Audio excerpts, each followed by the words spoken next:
नमस्ते India, promise थोड़े ज्यादा का।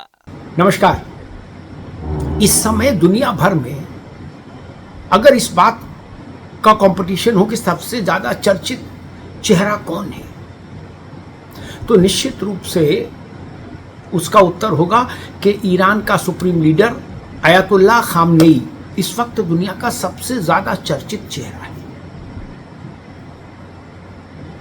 दुनिया भर की निगाहें उस पर टिकी हुई हैं और ईरान से लड़ रहे इजराइल की निगाहें भी उसी पर टिकी हुई हैं और अमेरिका की निगाहें भी उसी पर टिकी हुई हैं।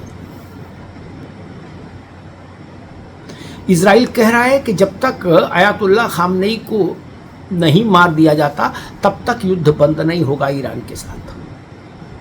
अमेरिकी राष्ट्रपति डोनाल्ड ट्रंप कह रहे हैं कि खामनेई हमारे रेंज में है, हमारे निशाने पर है, उसको मारना सरल है, लेकिन हम अभी नहीं मार रहे हैं, बट मारना हमारे लिए बहुत सरल है। तो सोचिए, जिसका नाम लेके अमेरिकी राष्ट्रपति ऐसा बयान दे रहे हो, वो स्वाभाविक है वो सबसे ज्यादा चर्चित होगा, सबसे ज्यादा विवादास्पद होगा।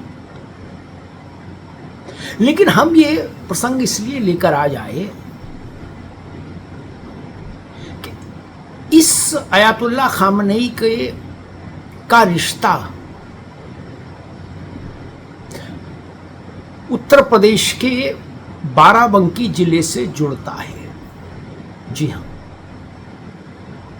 यानी अयातुल्लाह खामनेई का रिश्ता उत्तर प्रदेश की जमीन से जुड़ता है, बाराबंकी की मिट्टी से जुड़ता है।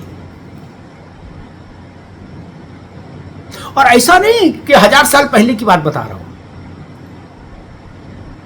200 साल के भीतर का मामला, 200-250 साल के भीतर का मामला।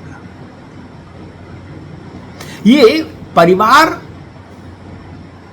एक दौर में बाराबंकी से तत्कालीन अवध के नवाब के साथ एक धार्मिक यात्रा पर ईरान गया था। फिर वहीं बस गए इनके पूर्वज, और उसके बाद एक सिलसिला चल निकला और एक स्थिति वो आई 79 में, अगर मैं सही याद कर रहा हूं, कि ईरान में विद्रोह का नेतृत्व किया इस परिवार ने और वहां राजतंत्र समाप्त हुआ, राजा को देश छोड़कर भागना पड़ा और पूरे ईरान पर कब्जा हो गया इस परिवार का। ये परिवार पूरे ईरान का सर्वाधिक अधिकार संपन्न, प्रतिष्ठा संपन्न परिवार हो गया। इसलिए जो वंशवेल है ना, फैमिली ट्री, वो बाराबंकी से जुड़ता है। थोड़ा सा आपको बता दें कि बाराबंकी में किंतूर गांव है, वहां से ईरान की क्रांति के सिरे जुड़ते हैं, तार जुड़ते हैं। किंतूर से ईरान गए थे सैयद अहमद मूसवी के पोते रुहुल्लाह खुमैनी। रुहुल्लाह खुमैनी के उत्तराधिकारी ही आज ईरान के सर्वोच्च नेता हैं, जिनका मैंने अभी उल्लेख किया, जो इजराइल से लड़ाई लड़ रहे हैं बड़ी। 230 साल पहले 1790 में, 230 साल पहले 1790 में सिरौली गौसपुर तहसील, बाराबंकी की तहसील, उसका गांव किंतूर, वहां सैयद अहमद मूसवी का जन्म हुआ।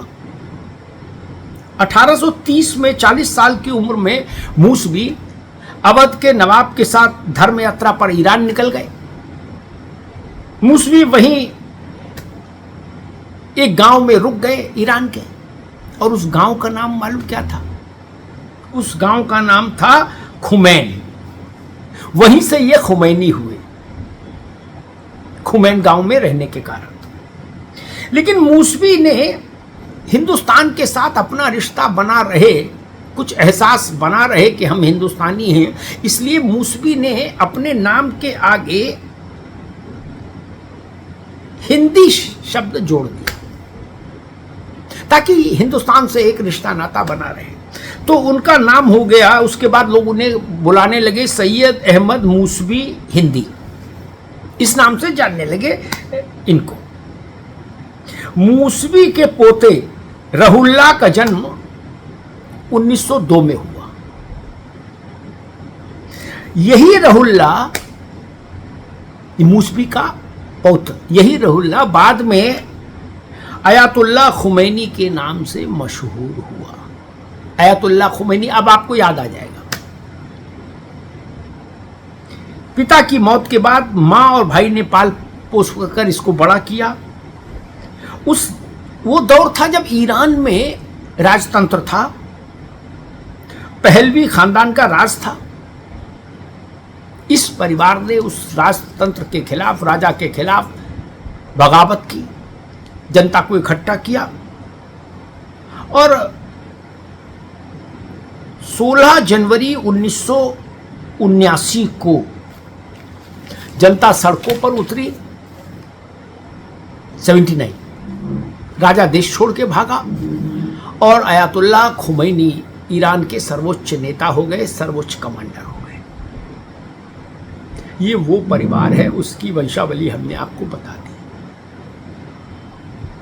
यानी रिश्ता नाता जुड़ रहा है बाराबंकी की मिट्टी से, उत्तर प्रदेश की मिट्टी से, हिंदुस्तान की मिट्टी से। अब आप सोचिए कि 230 साल पहले जो परिवार ईरान पहुंचा हो, वो कई दशकों से ईरान का सबसे ताकतवर परिवार है, सुप्रीम लीडर है। पहले अयातुल्ला खमैनी और अभी इससे ये एक बड़ी चमत्कारिक कहानी है। सामान्यतः ऐसा होता नहीं कि आप किसी बिल्कुल अलग देश में जाकर वहां कब्जा कर लें और वहां का सारा सिस्टम आपके अधीन हो जाए, वहां के आप सबसे ज्यादा शक्तिशाली पावरफुल आदमी हो जाए, फैमिली हो जाए। ये काम खमैनी परिवार ने करके दिखाया है।